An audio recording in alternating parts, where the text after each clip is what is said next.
aplicación de la microscopía electrónica de transmisión, ¿no? El grupo de Adriana Belén Aguirre, Julio Diap y todo el grupo tiene que hablar en particular en este parcial de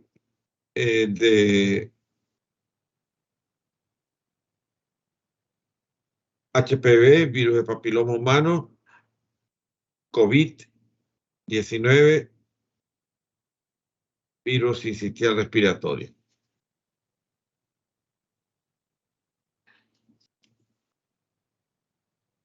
El grupo de inmunohistoquímica están Fiorella González, Cárdenas, Leone, Mazú. Tiene que hablar de tumores carcinoides, adenocarcinoma gástrico y pancreático.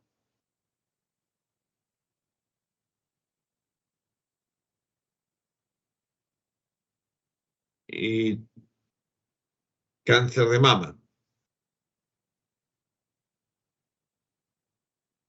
¿Ok? En el grupo de inmunomarcación tiene que hablar en particular sobre las leucemias, linfoma y melanoma.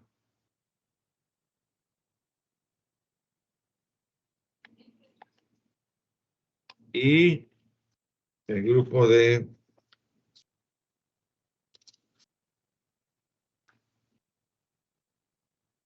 cortes por congelación tiene que hablar de cistoadenoma, cistoadenocarcinoma de ovario, cáncer de mama,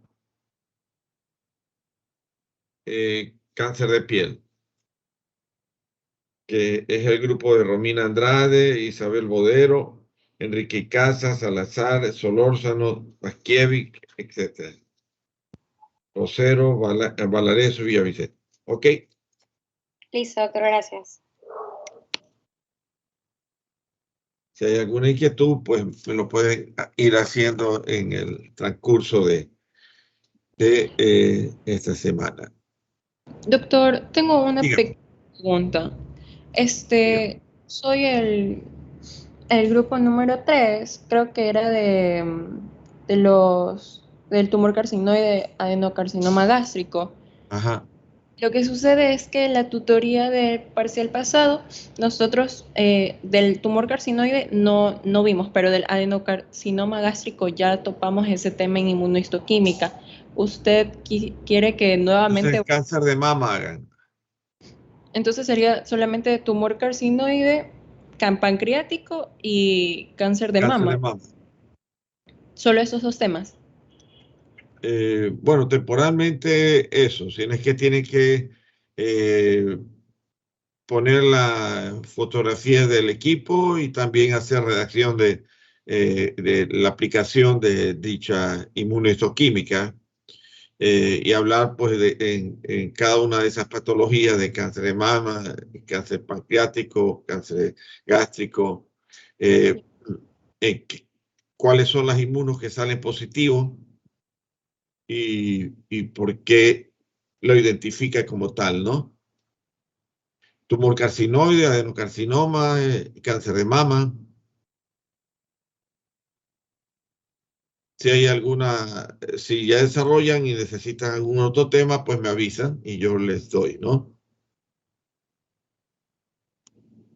Me esperan un ratito.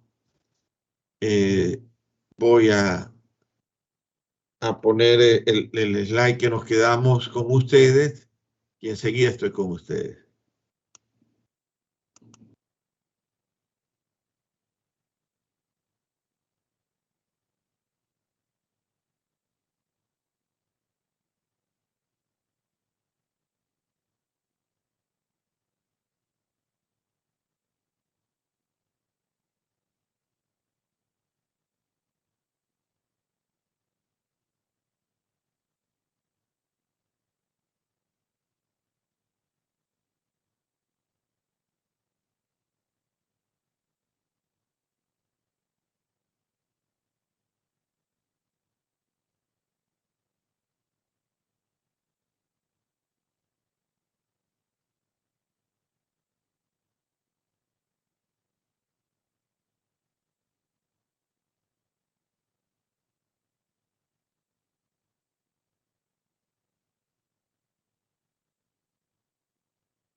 Bien,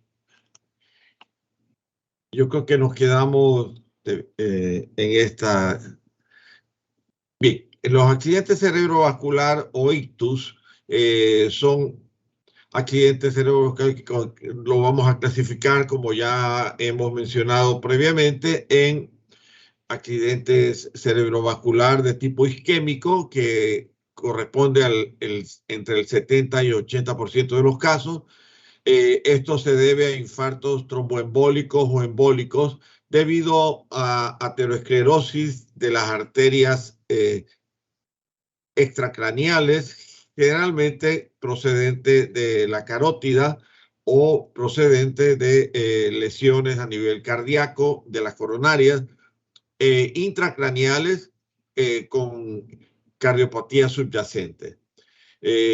Como ya hemos hablado previamente, en arterias que presentan la misma lesión simultánea en todo el organismo de aterosclerosis en pacientes diabéticos tipo 1 o tipo 2, se lesiona el endotelio y generalmente hay un aterotromboémbolo que llega hasta la parte de la circulación cerebral que tiene menor calibre, y el coágulo en la carótida, en este caso que podría ser a nivel de la carótida, se extiende directamente a la cerebral media y provoca una zona de isquemia, como vemos en esta demarcado, en ensombrecido, como un infarto isquémico en cuña.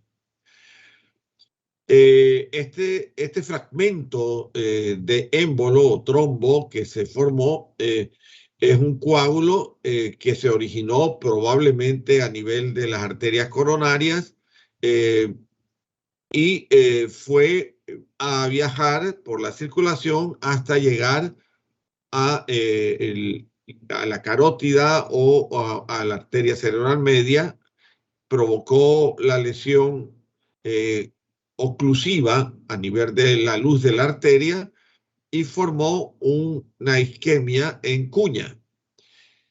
Tienen siempre, puede ser en una de las arterias, o si son algunos trombos que se han ido paulatinamente esporiando en el momento en que se dan crisis hipertensiva. Entonces, llegan a diversas áreas de las arterias cerebrales y va a detener el flujo sanguíneo y va a causar una hipotensión y una hipoperfusión cerebral en la zona en que impidió la circulación, y naturalmente va a tener el origen de infartos con oclusión vascular. Por otro lado, los infartos o los ictus hemorrágicos se producen cuando los vasos cerebrales se debilitan y se rompen y da lugar a hemorragias subaracnoideas o intracerebrales que producen hemorragia intracraneal, y generalmente va a afectar áreas encefálicas más extensas. Y entonces vemos aquí una amplia zona o amplia área de hemorragia. Entonces, la hemorragia intracraneal vamos a clasificarla como una hemorragia intracerebral hipertensiva que evoluciona a lo largo de 30 a 90 minutos. La hemorragia secundaria a un tratamiento anticoagulante puede prolongarse entre 24 a 48 horas. En 48 horas, los macrófagos comienzan a fagocitar la superficie externa de la hemorragia. A los 6 meses de la hemorragia, de haberse producido la hemorragia, tiende a haber desaparecido y aparece una cavidad en forma de grieta revestida por un tejido cicatrizal glial y macrófagos cargados de hemosiderina. Las manifestaciones clínicas corresponden a déficits neurológicos focales dependientes de la topografía de la lesión, con una progresión gradual de pico tardío. Clínicamente es indistinguible de otras causas de ictus. Se producen cefalea y vómitos en un 50% de los casos, unas convulsiones que pueden ir de 4 a 29% de los casos, una hipertensión arterial por arriba de los 220 milímetros de mercurio, alteraciones a nivel de la conciencia con lesiones muy extensas y lesiones estratégicas. La neuroimagen es esencial, es decir, a través de la resonancia magnética, la tomografía axial computarizada o la angiografía. La hemorragia intraparenquimatosa, se supone que el 10% de todos los ictus corresponden a esta patología. La mortalidad está elevada, que alrededor del 20 a 50% fallecen por esta situación. Es importante las secuelas que esta deja, más que nada en un quinto parte de los supervivientes independientes a los 6 meses de haberse producido el evento.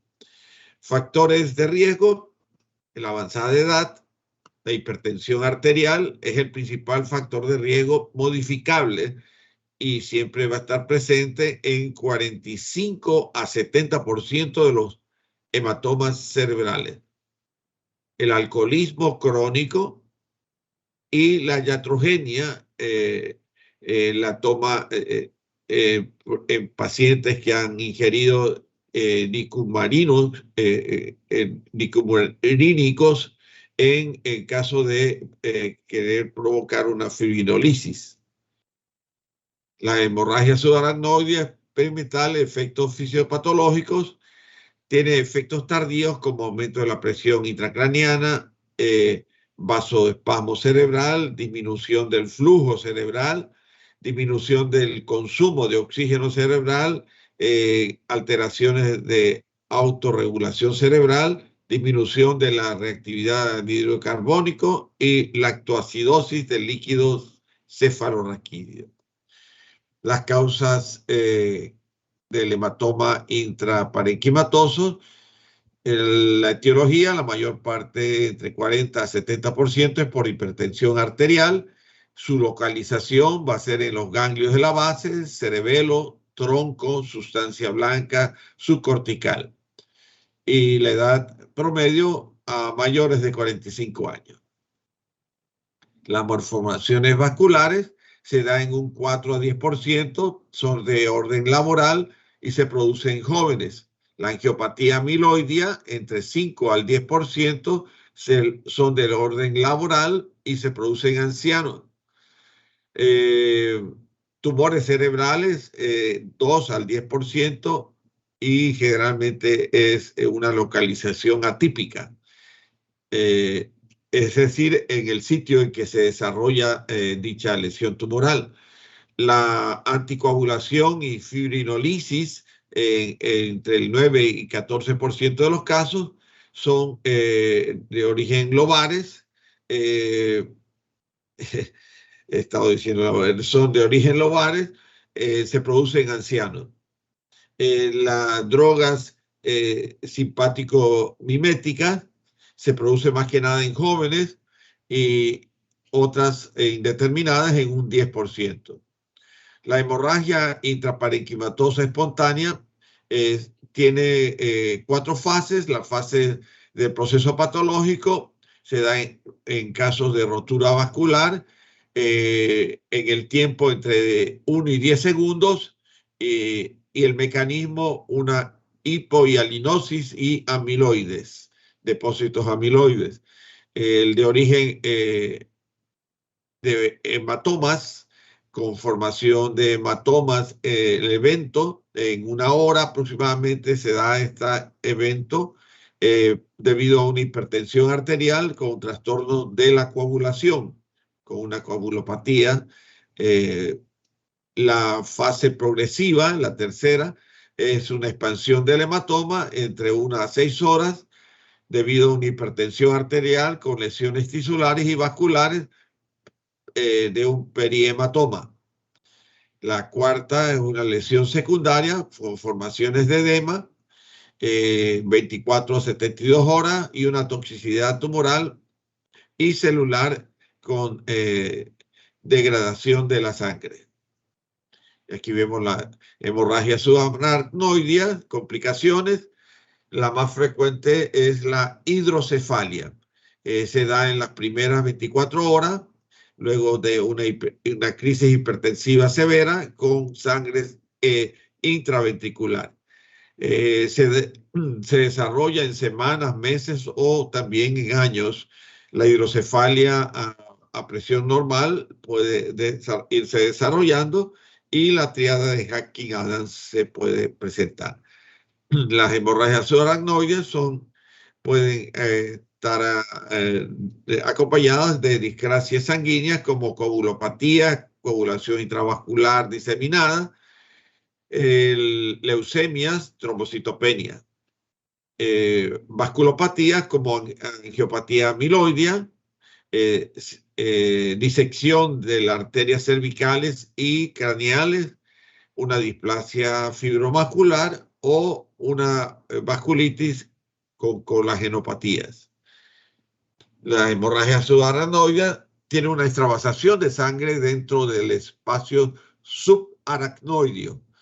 Puede ser primaria o puede ser secundaria después de un foco hemorrágico próximo. Supone entre el 5% de los ictus. La incidencia entre 6 a 16 casos por 100.000 habitantes por año. La incidencia que no se ha reducido hasta ahora. La hemorragia subaracnoidea espinal o medular. En cuanto a la epidemiología, hay de 10 a 15 casos nuevos por cada 100.000 habitantes por año. Representa entre el 5 al 10% de todas las enfermedades vasculares cerebrales. La edad promedio entre 40 a 60 años. El sexo, normalmente el femenino, con mayor frecuencia en el tercer trimestre de embarazo. Etnias, en la etnia negra, la incidencia varía de región a región. En caso de ejemplo, reportados en Colombia se estima de 10 a 20 casos por 100.000 habitantes. El pico de edad en la sexta década de la vida, la relación mujer-hombre es el doble de incidencia en mujeres que en varones. La mortalidad, 35 a 45% de los casos, y entre el 10 y 15% va a fallecer al momento de presentar la enfermedad y 10% a la semana o 25% fallece entre la tercera y cuarta semana. La epidemiología en asuntos de lesiones aneurismáticas, por ejemplo, es más frecuente por hipertensión arterial espontánea, corruptura del aneurisma de las arterias cerebrales. Se da más que nada en 10 a 20 casos por cada 100.000 habitantes por año en personas de edad avanzada, más que nada en mujeres, el doble que en varones. Tasa de mortalidad del 25%. Parecido al índice anterior, 10 a 15% fallece inmediatamente, 10% a la primera semana, 25% entre la segunda y cuarta semana. Coadyuvantes, el alcohol, el tabaquismo, hipertensión arterial van a aumentar el riesgo de estas rupturas de aneurismas. El punto de sangrado, casi siempre se forma un coágulo que viene a ser el hematoma. Puede ser de tamaño considerable y desplazar o infiltrar, como observamos aquí en este corte de este cerebro, con una área de infarto de parénquima cerebral e incluso pasa al sistema ventricular. Miren cómo afecta también el sistema ventricular. El coágulo principal se encierra a un aneurisma que se ha roto por acumulación de sangre en la cisterna, principalmente sobre todo a la que rodea el tronco cerebral. Se produce hernias y lesiones secundarias con desplazamiento e hipertensión arterial, los infartos y áreas isquémicas secundarias al vasoespasmo, y que puede afectar territorios vasculares en diferentes partes del tronco arterial en que se asienta o se inició el aneurisma. Estos aneurismas sin romper y otras malformaciones vasculares pueden ser las causas de esta hemorragia subaracnoidea. El derrame del espacio subaracnoide por un fuerte traumatismo puede darse en la cabeza, o un ictus hemorrágico o un aneurisma cerebral.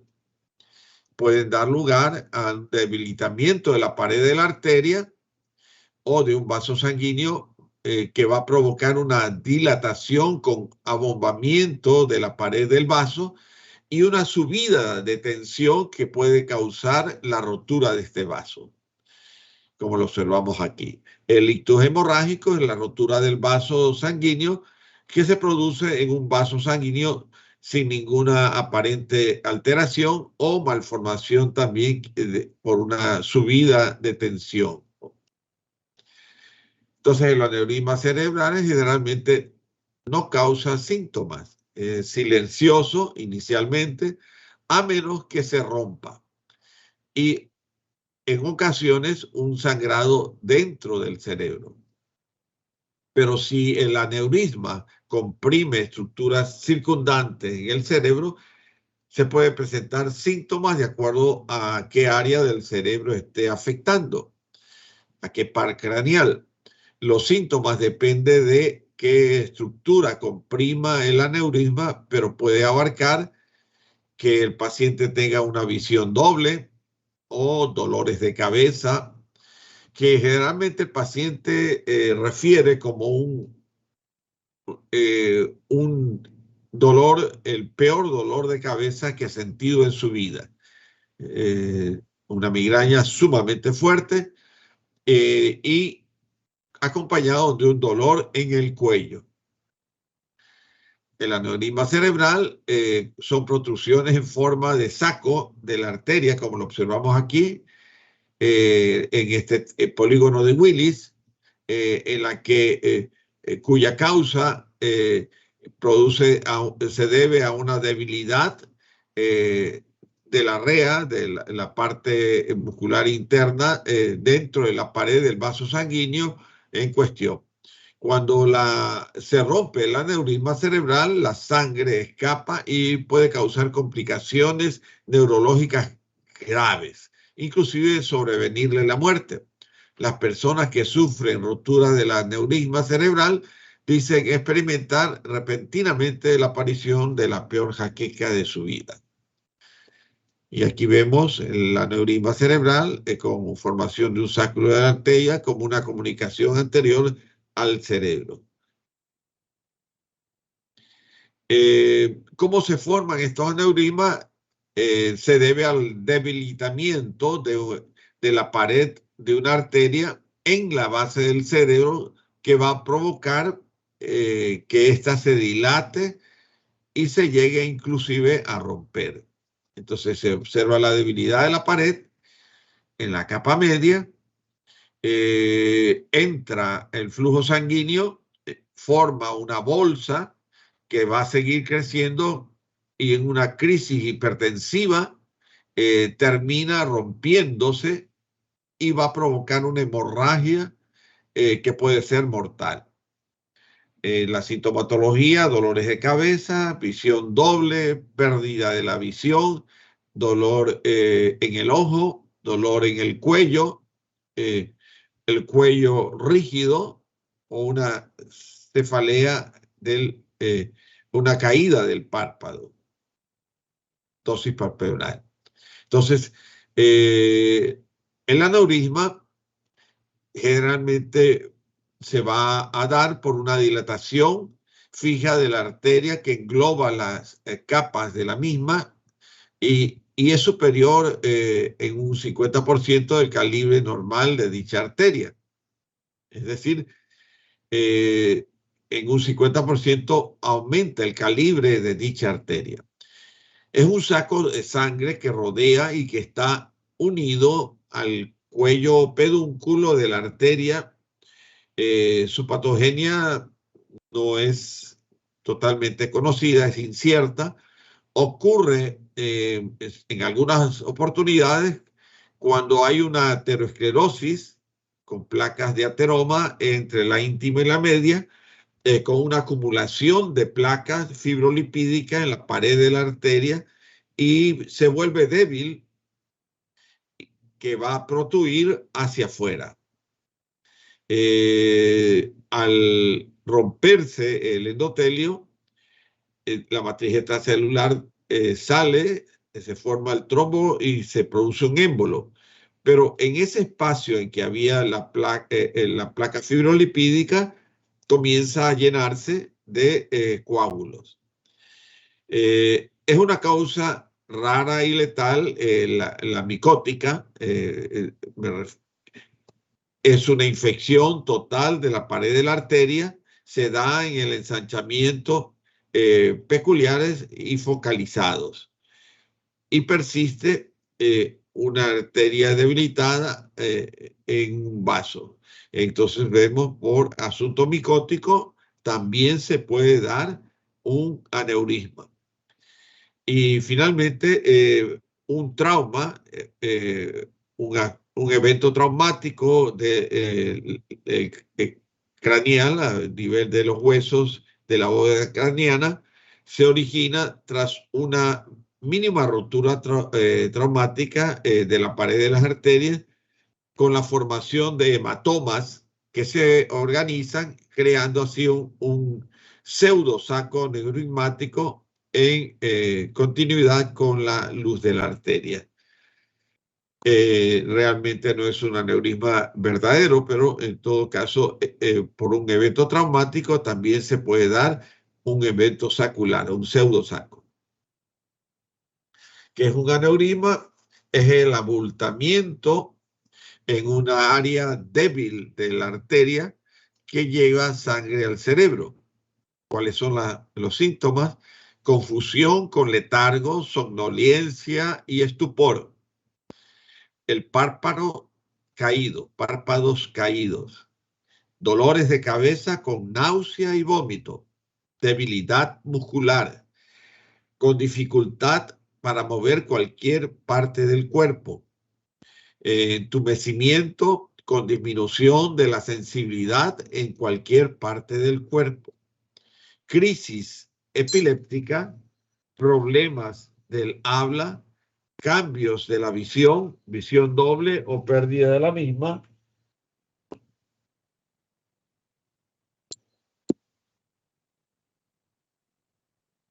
Perdón un ratito. Ok. Cambios de visión o visión doble y o pérdida de la visión. Los síntomas van a aparecer si el aneurisma ejerce presión sobre las estructuras cercanas al cerebro o se rompe a causas y van a dar lugar al sangrado. Como detectaron, algunos exámenes deben realizarse para determinar la causa y localización del sangrado. Entre ellos podemos citar la angiografía cerebral, la tomografía axial computarizada, la resonancia magnética. Los tipos de aneurisma tenemos el sacular en forma de globo unido por el cuello. Los laterales con una dilatación de la pared de los vasos de manera circunferencial. El fusiforme en que toda la pared está dilatada en 360 grados. Según la forma, el aneurisma puede ser saculares, que tiene un saco y afecta solo una pared de la circunferencia del vaso. Por ejemplo, aneurismas cerebrales. Este tipo de aneurisma es asintomático y suele diagnosticarse por rotura del mismo, pudiendo producir hemorragias, sobre todo a nivel subcraniano, ya que suele localizarse en el territorio encefálico. Hay aneurismas fusiformes que se dan, por ejemplo, en la aorta torácica o abdominal, con dilataciones cilíndricas que va a afectar todo el perímetro del vaso. Se continúa gradualmente en uso y por arriba y por debajo del vaso normal. Los síntomas del aneurisma roto: un dolor de cabeza intenso y repentino es el principal síntoma, en la cual vamos a observar párpados caídos, confusión, somnolencia, náuseas y vómitos, debilidad muscular o entumecimiento y problemas al hablar.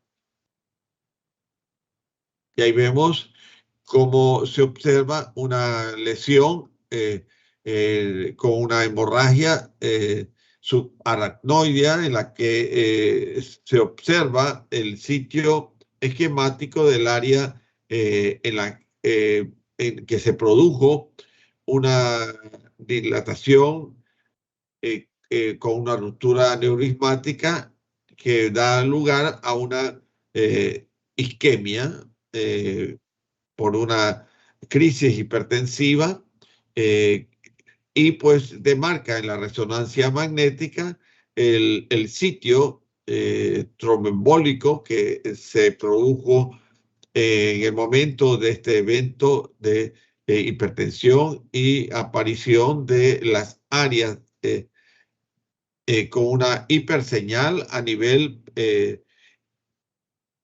parietal superficial que corresponde al infarto establecido, ¿no? En la región parietal, el centro de la isquemia, la lesión aneurismática se dio, la ruptura y la zona de isquemia que afectó, ¿no? En la resonancia podemos observar, la resonancia nuclear magnética permite valorar la imagen compatible con un infarto de territorio superficial y profundo de la arteria cerebral media. Vemos una amplia zona de infarto debido a una disección espontánea de la carótida interna que dio lugar a la causa del accidente cerebrovascular. Las hemorragias intracraneales están asociadas con hipertensión y otras enfermedades que provocan daños de la pared vascular. Lesiones estructurales como malformaciones arteriovenosas y cavernosas, y también debido a tumores. La hemorragia subaracnoidea presenta rotura del aneurisma con una malformación vascular previa. La hemorragia subdurales y epidurales, en cambio, debido a traumatismos. Las hemorragias subaracnoideas, la salida de la sangre del espacio subaracnoideo, pudiendo pasar a los ventrículos y al parénquima cerebral. La epidemiología, el 1 a 2% por ictus, se da en 6 a 20 habitantes por cada 100.000 habitantes, 6 a 20 personas por cada 100.000 habitantes. Puede darse en edad avanzada, en una historia familiar, generalmente un poco más frecuente en mujeres, efectos de alcoholismo, tabaquismo, hipertensión arterial. En cuanto a su etiología, la rotura aneurismática se puede dar o afectar la circulación anterior en un 90 a 95% de los casos. En la carótida interna, el 40%, una comunicación anterior y la cerebral anterior en un 30%, en la cerebral media el 20%, en la circulación posterior vertebrovascular entre el 5 a 10%. Una lesión intrarraquídea con malformaciones debido a tumores mixón de la cola de caballo, enfermedades que aumentan el riesgo, tienen que ver relacionado a la displasia fibromuscular, una coartación aórtica y a un riñón poliquístico. Son causas de enfermedades que pueden aumentar este riesgo. Y de 10 a 20% no hay aneurisma ni otra etiología. Clínicamente, los síntomas del aneurisma o alarma hemorragia se debe a una rotura por una hipertensión, una crisis hipertensiva. Los síntomas del aneurisma y alarma, los aneurismas cerebrales en la base, son raros con síntomas antes de la rotura, salvo la posibilidad de que compriman los pares craneales. El tercer par va a causar dolor. Hay que descartar ante todo un cuadro etiquetado con oftalmoplegia dolorosa o migraña oftalmoplégica con parálisis de la pupila. Lo que va a ocurrir es una mononeuritis del tercer par. El aneurisma de la carótida en el nacimiento de la oftálmica va a originar, en cambio, una ceguera brusca mononuclear. La tríada clásica, para añadir a otros datos, tenemos parálisis del tercer par, va a producir una nublización y una confusión. Hemiparesia del aneurisma de la cerebral media, en cambio, va a dar una disfasia si él es del lado izquierdo, o una comunicante anterior con paresia de la pierna si es del lado derecho. El fondo de ojo va a aparecer hemorragias subhialinoideas extensas y se desarrolla un edema en la papila si hay una crisis hipertensiva. Si la sangre pasa al humor vítreo, el paciente puede quedar ciego. Algunos de las crisis hipertensivas con anomalías en el ritmo cardíaco, por ejemplo, arritmias ventriculares, elevación de la creatinosinasas, descarga adrenérgica exagerada y con el daño hipotalámico producido por la crisis hipertensiva aguda. La hemorragia subaracnoidea en las manifestaciones clínicas clásicas va a tener esta triada: cefalea holocraniana, inicio súbito y gran intensidad. Se habla de la peor dolor de cabeza de la vida. El examen físico puede haber un compromiso de la conciencia de tipo cuantitativo, es decir, el paciente puede estar obnubilado con sopor o con coma. Cualitativamente hay una confusión mental, muchas veces agitado, va a tener un déficit neurológico focal, signos meningios como rigidez de la nuca, Brudzinski, hemorragias retinianas, y se observa hasta en un tercio de los casos esta hemorragia retiniana. Los infartos de la arteria cerebral media, en cambio, pues es similar a la oclusión de la arteria carótida interna, con aparición súbita de los signos contralaterales, espasticidad progresiva, aumento del ROT, hemiplegia cerebral con mayor afección de la cara en los eventos cerebrovasculares que estamos hablando. Déficit sensitivo en el lado colateral, afasia, apraxia del hemisferio izquierdo y hemianopsia.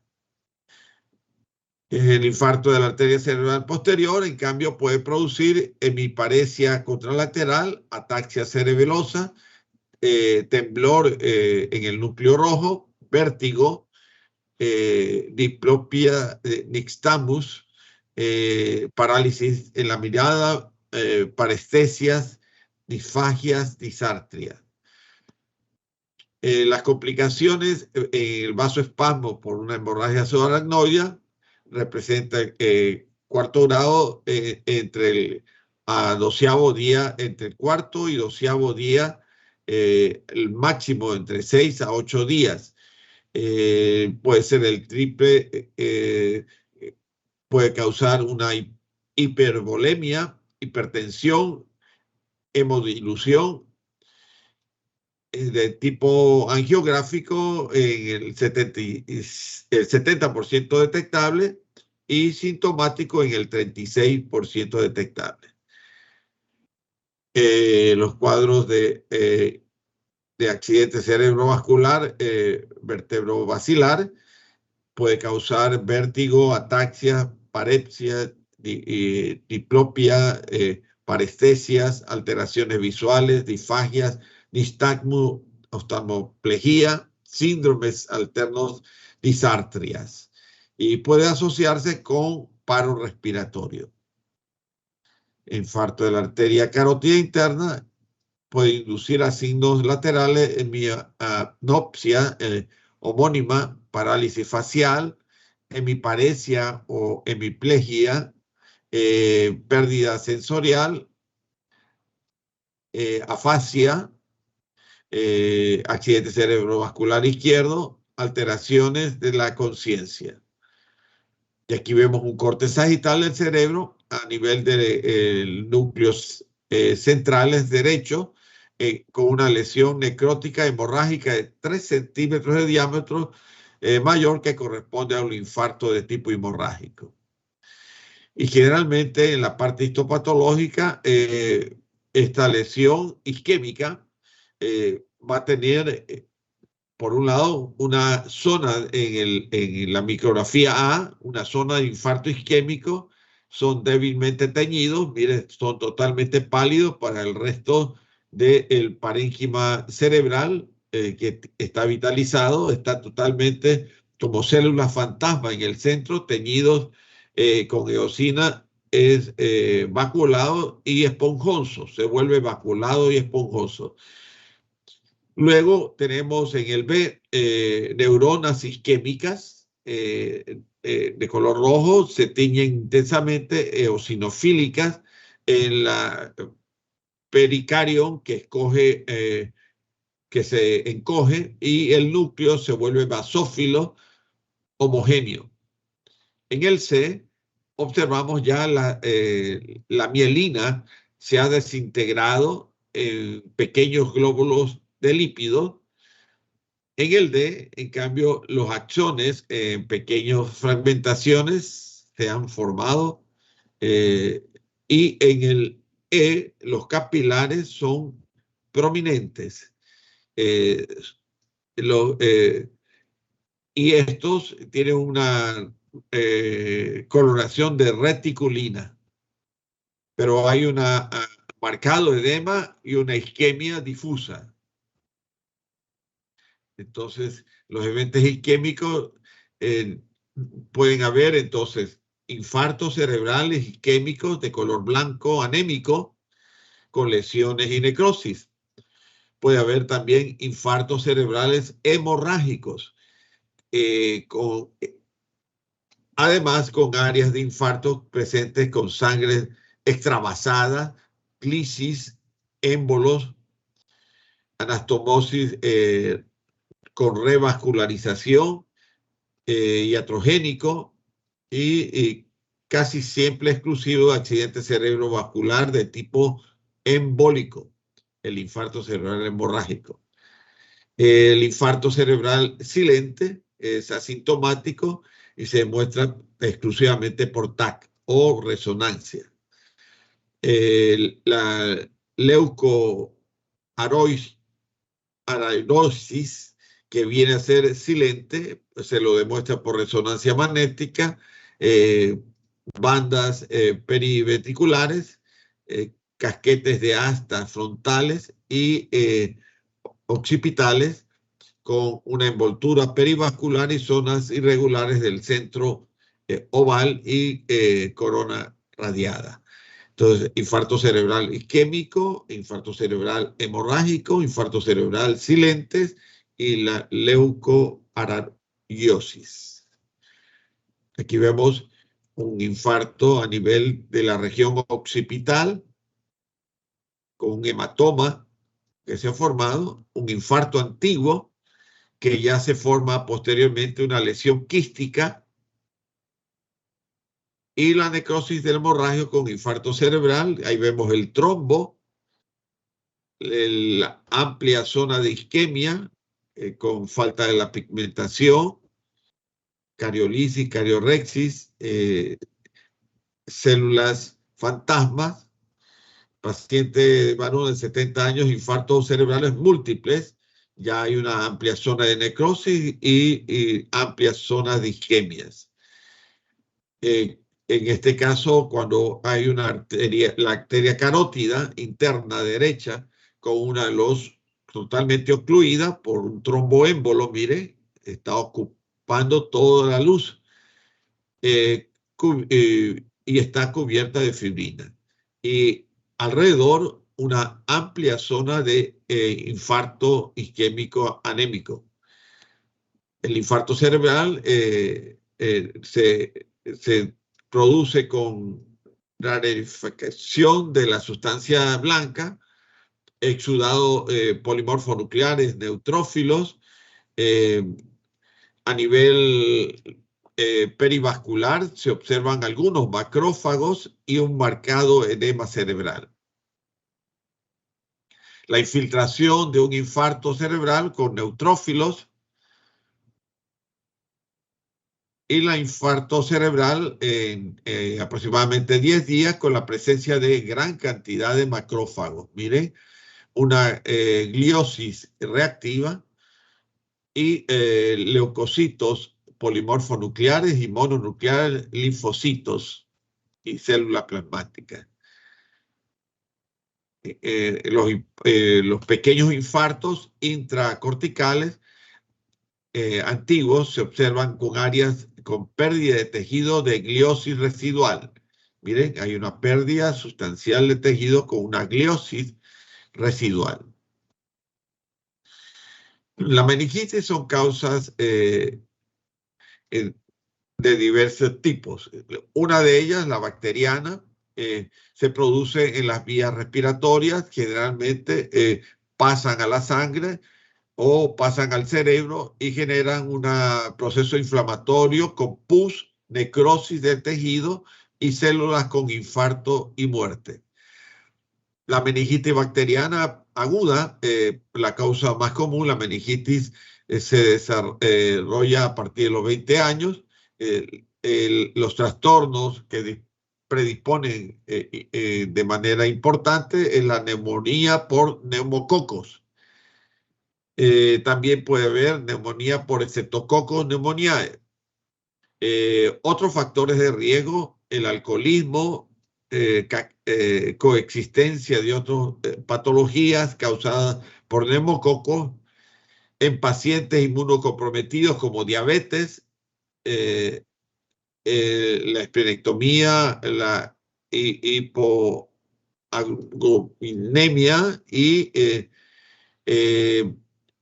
puede haber una mortalidad del 20% a pesar de los antibióticos que se suministran al paciente. Los síntomas comunes van a tener cuando tienen meningitis, fiebre, irritabilidad, no comen bien, somnolencias, dificultad para despertar, letargo, falta de energía. Síntomas comunes en adultos, puede presentar fiebre, dolor de cabeza, rigidez del cuello, vómitos, sensibilidad a la luz brillante, somnolencia o dificultad al despertar, falta de apetito, letargo, falta de energía. ¿Y cómo prevenir lavarse las manos con agua y jabón frecuentemente, evitar tocarse la cara si no se ha lavado las manos, evitar los contactos cercanos con las personas que estén enfermas, como por ejemplo darse besos o abrazos o compartir vasos o cubiertos. Entonces, la meningitis bacteriana puede causar fiebre, rigidez de la nuca, cefalea, confusión, fotosensibilidad y vómitos. La meningitis bacteriana se da en un 15 a 20% de todos los casos. Puede causar edema, interfiere en el flujo de la sangre y puede resultar en parálisis, incluso infarto cerebral o apoplejía cerebral. La meningitis bacteriana va precedida de colonización de la nasofaringe con bacterias a través de la sangre con una solución de continuidad. Otros lo hacen con focos de vecindad, es decir, cuando existe en el paciente otitis media en el oído medio y en las fosas nasales. Una infección de las fosas nasales puede también causar una meningitis. El acceso al sistema nervioso central directamente puede ser como consecuencia a un traumatismo abierto, por un traumatismo abierto craneoencefálico o por una neurocirugía. La meningitis aguda purulenta son complicaciones del exudado inflamatorio con obstrucción del líquido cefalorraquídeo que puede generar una hidrocefalia. Puede causar edema citotóxico, vasogénico y derivar a una hipertensión endocranial. La inflamación de los vasos se va a producir lo que se llama vasculitis con infarto cerebral. Otras lesiones que pueden causar crisis de convulsión, hipoacusia, laberintitis purulenta, la hiponatremia y también la insuficiencia cardíaca. Las complicaciones tempranas, el edema cerebral, la hidrocefalia comunicante, trombosis de los senos venosos, abscesos e infarto. Las tardías, en cambio, son déficit cognitivo, epilepsia, focalizaciones. En cuanto se refiere al diagnóstico, el gold estándar es realizar una tomografía computarizada con cultivo e identificación de un cuarto de los pacientes. Se puede identificar el agente causal. Hemocultivo, líquido cefalorraquídeo, la punción lumbar para realizarse solamente cuando exista la sospecha de meningitis o de ruptura del absceso y se drene al sistema ventricular. Y cuando no existan contraindicaciones como el desplazamiento cerebral o pacientes con coagulopatía, se practica la neurocirugía. El acceso extradural se observa como una colección purulenta entre la bóveda craneana, como lo vemos acá, y la dura madre. Es más frecuente clínicamente, es insidiosa, con cefalea, fiebre, hipertensión craneal, con cefalea, vómito, diplopia, edema de la papila. El acceso extradural lo observamos acá en una tomografía computarizada que muestra un absceso extradural secundario a una otitis media. El absceso encefálico puede diagnosticarse por exámenes de líquido cefalorraquídeo, una punción del absceso, una ventriculografía, una arteriografía o una tomografía computarizada. Los abscesos extradurales se produce una colección purulenta de la dura madre y del hueso, después de una mastoiditis coalescente con una complicación más frecuente de la otitis media. Existe casi siempre una erosión del hueso, con una secreción de pus que ejerce con la presión sobre la dura madre de la fosa medial posterior del seno sigmoideo.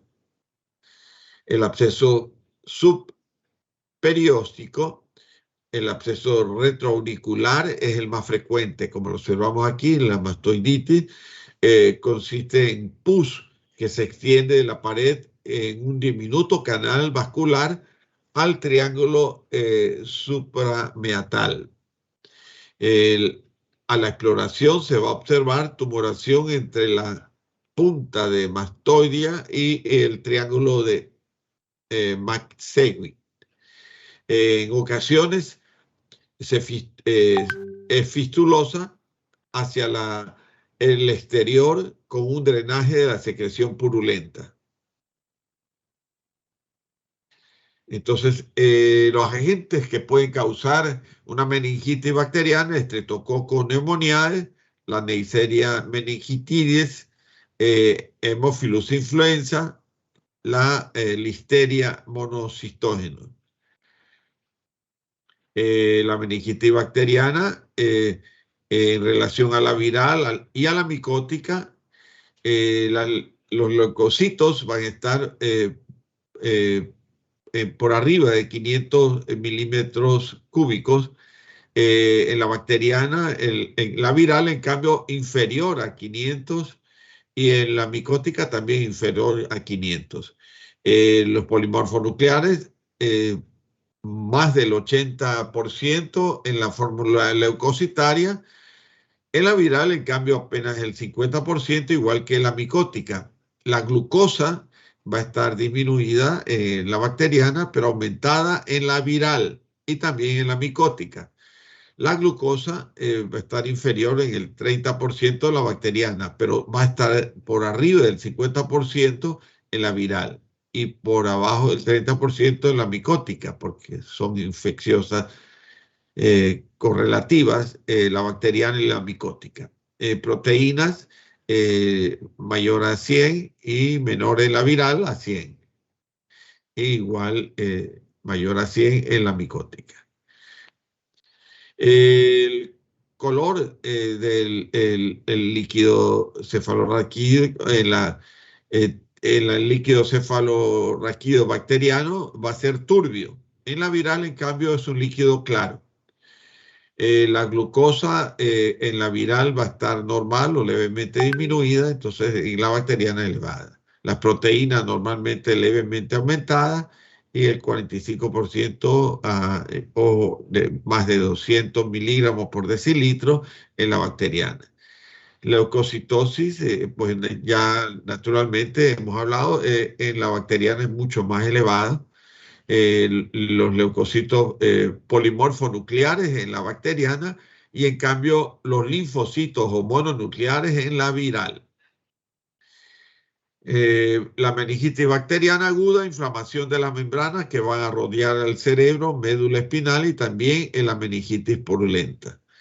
Y aquí vemos la presencia de abscesos piógenos con exudado de leucocitos polimorfonucleares neutrófilos que forman acumulaciones bien demarcadas dentro del parénquima cerebral, entre la meninge y el parénquima cerebral. Entonces, la meningitis es una patología de infección grave, más que nada en pediatría.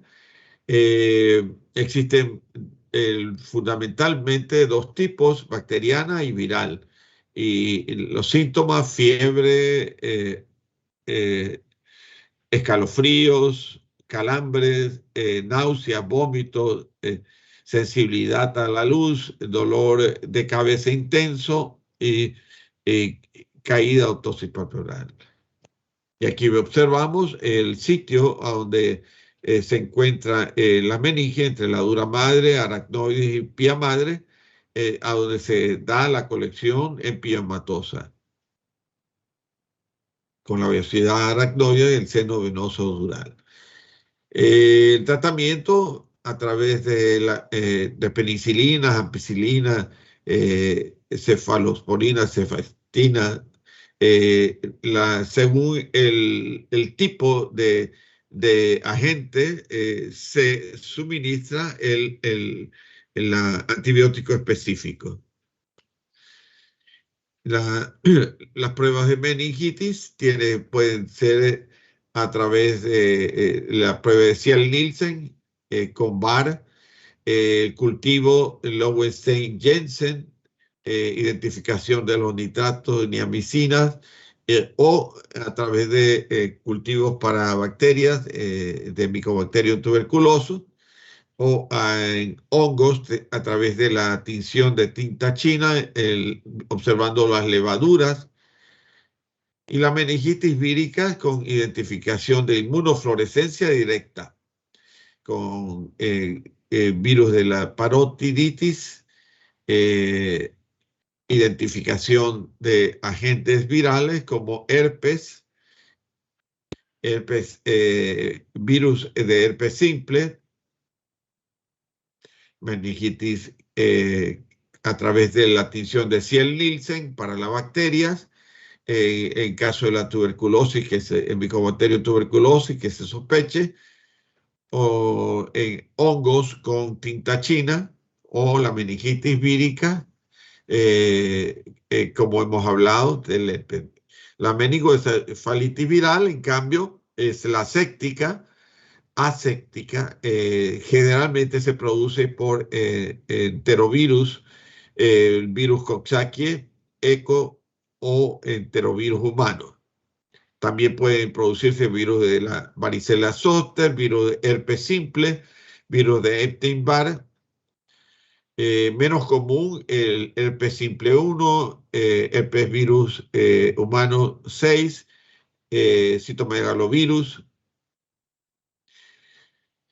La meningitis aséptica va a causar clínicamente cefalea, fiebre, signos de meningios. El líquido cefalorraquídeo va a tener un aspecto claro, pero pleocitosis linfocitaria. Tiene inflamación de la leptomeninge, aracnoides y pilla madre. Hay una pleocitosis con predominio linfocitos. Aunque puede predominar inicialmente los neutrófilos en las primeras 24-48 horas, pero luego naturalmente el linfocito es el más característico por las infecciones virales, más que nada en virus de herpes simple. La proteinorraquia moderada, elevada, la leucorraquia puede ser normal, y la tinción de Gram negativa. El algoritmo para el diagnóstico: sospecha clínica, tiene que haber punción lumbar con un TAC previo y resonancia magnética. La presión de la apertura, el análisis citoquímico, la tinción de Gram para cultivo y antígenos bacterianos, baciloscopía, o el directo para hongos, o a través de la PCR para descartar herpes, enterovirus, virus de Epstein-Barr, citomegalovirus, tuberculosis, etc. La meningitis aséptica, ausencia de organismos reconocibles en pacientes con irritación meningia, va a causar fiebres, alteraciones de la conciencia. La evolución clínica menos fulminante que la meningitis piógena. Pleocitosis linfocitaria, elevación de las proteínas, el contenido de la glucosa, no autolimitada, y se trata de formas sintomáticas. Solo se trata de formas sintomáticas, es de acuerdo al síntoma que se trata hasta que el efecto del virus pase. Los patógenos más frecuentes: enterovirus, coxsackievirus, ecovirus, enterovirus. Cefalea, rigidez de nuca, manifestaciones generales y alteraciones profundas como estupor, coma y confusión en casos extremos de una encefalitis viral agresiva. Generalmente se dan inmunocomprometidos. El encefalitis viral, el virus de herpes simple es importante tomar en cuenta.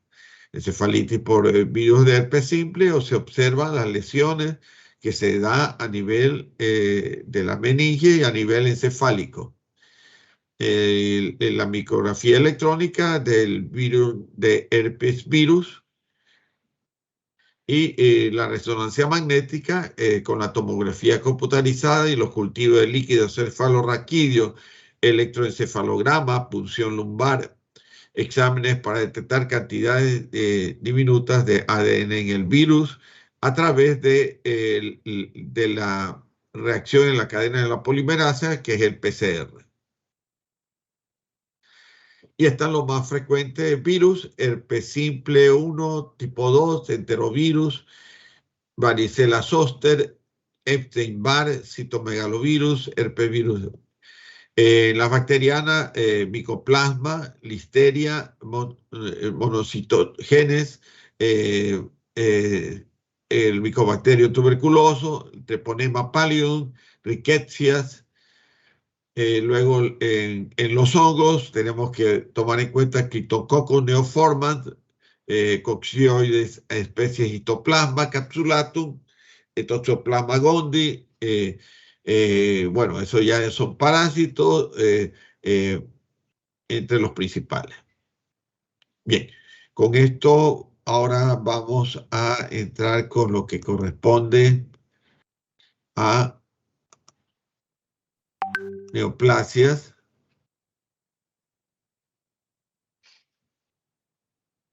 De tumores. Bien, vamos a empezar con los meningiomas. Los meningiomas pueden ser encontrarse en la región parasagital, surco olfatorio, supracelar, clivus, el foramen magno, el cerebral, o puede ser parasagital en la hoz del cerebro, intraventricular, fácil en la convexidad del cerebro. Bien, los meningiomas son tumores benignos del adulto, más frecuentes en mujeres que en hombres, de relación 2:1. Se da en un 13 a 26% de los tumores intracraneales primarios. Normalmente están unidos a la dura madre, como lo observamos aquí, están unidos a la dura madre, y originan células, se originan de células meningoteliales de las aracnoides. Están localizados en la superficie externa del cerebro y en el sistema ventricular. Los síntomas inespecíficos o focales por compresión cerebral, ¿no? Aquí vemos meningioma con una compresión hacia el cerebro. Va a causar cefalea, síntomas de hipertensión intracraneal. Con su ritmo de crecimiento generalmente es lento, se asocia sobre todo a los schwannomas de octavo par o tumores gliales que deben descartarse una neurofibromatosis de tipo 2. En medio de los meningiomas no asociados con la neurofibromatosis tipo 2, tienen una mutación en el gen NF2 con el brazo largo del cromosoma 22. Las más frecuentes localizaciones, la parasagital. Luego, la olfatoria, supracelar, clivus, foramen magno y la cerebelosa. Y ahí vemos el meningioma como una masa que viene de la dura madre, meningioma de la convexidad cerebral, bien definido, bien delimitado, como una masa que comprime el hemisferio cerebral, y este meningioma puede ser agresivo y también invasivo. Los meningiomas vemos claramente cómo comprime el cerebro, la parénquima, como una masa compresiva. El meningioma ha penetrado profundamente a un hemisferio. Generalmente estos meningiomas tienen un color blanco rojizo y tienen ciertas hemorragias y dilataciones quísticas. En la resonancia magnética se observa claramente la masa tumoral. Los meningiomas se conoce como las causas y síntomas.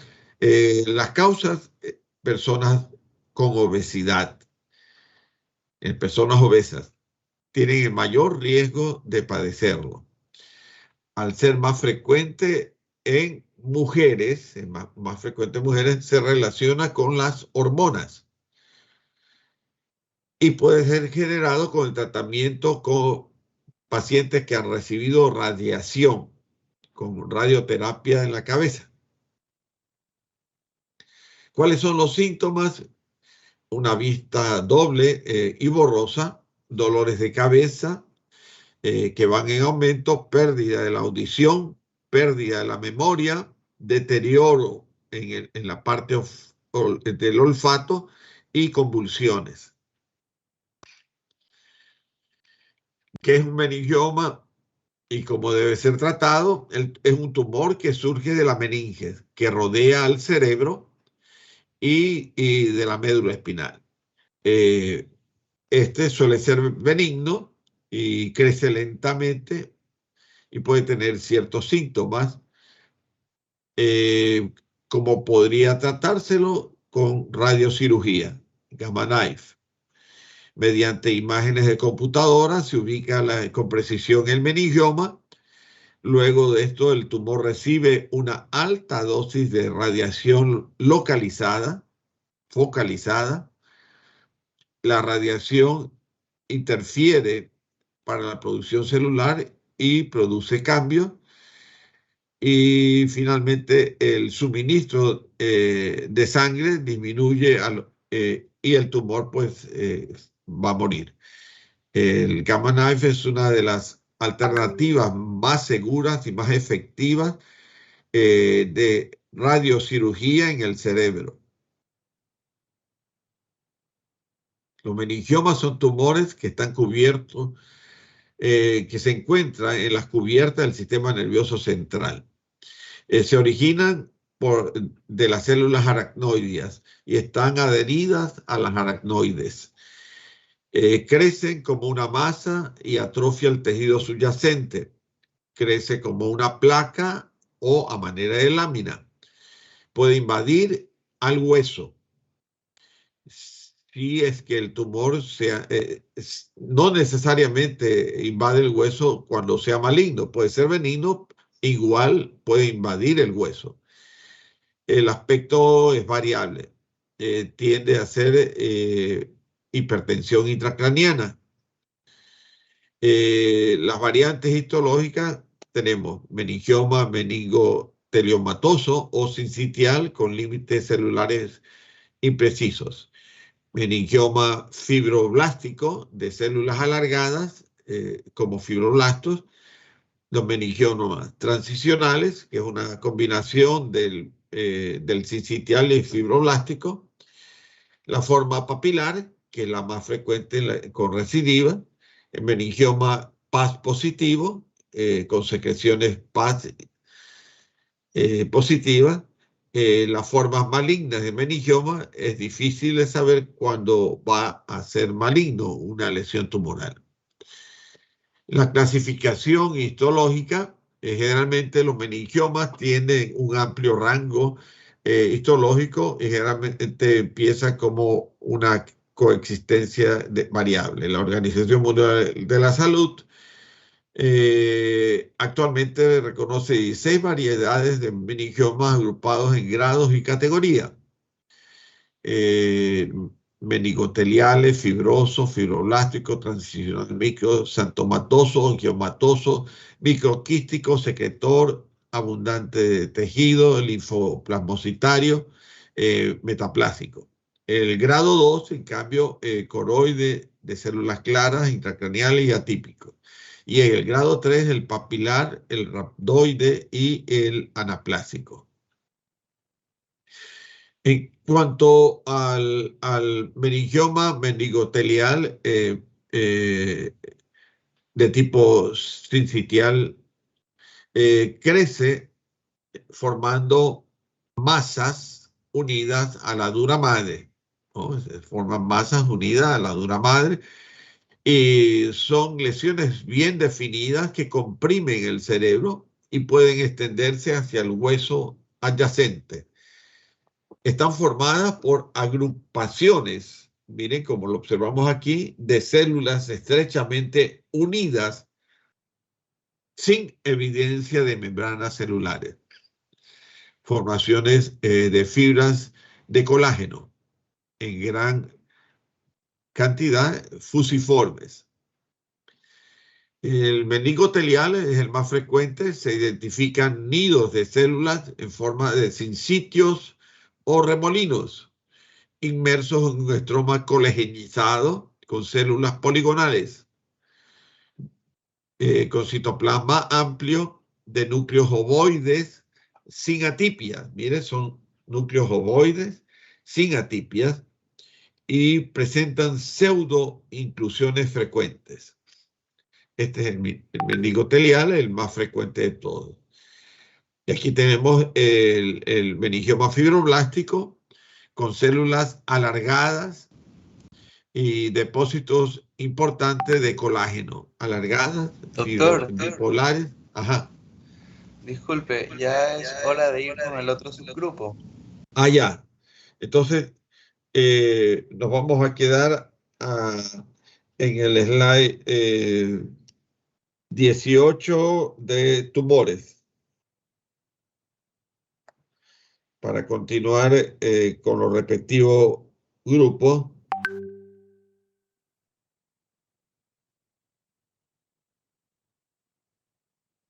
Bien, entonces, gracias, Paolo. Entonces, nos vamos a quedar aquí. Así que, por favor, el grupo que tiene que presentar el sistema hematopoyético, a partir del día martes lo pueden hacer. Yo terminaré lo que falta de tumores y seguiré con sistema hematopoyético. Bien, por favor, conforme los llame, me van a decir presente.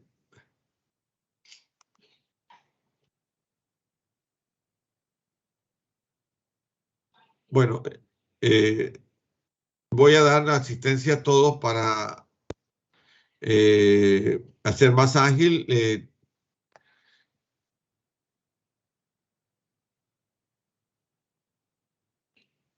Y cuídense mucho. Nos estamos viendo con el respectivo grupo en el día que nos toca. Tengan las precauciones que siempre le he dicho, la mascarilla, el distanciamiento, el lavarse las manos constantemente y pues cuidándose ustedes, cuidan de la vida también de sus propios padres y demás familiares. Nos vemos, Dios mediante, en los respectivos grupos en esta semana. Hasta pronto. Cuídense mucho. Por favor, cuídese, gracias. Gracias, doctor.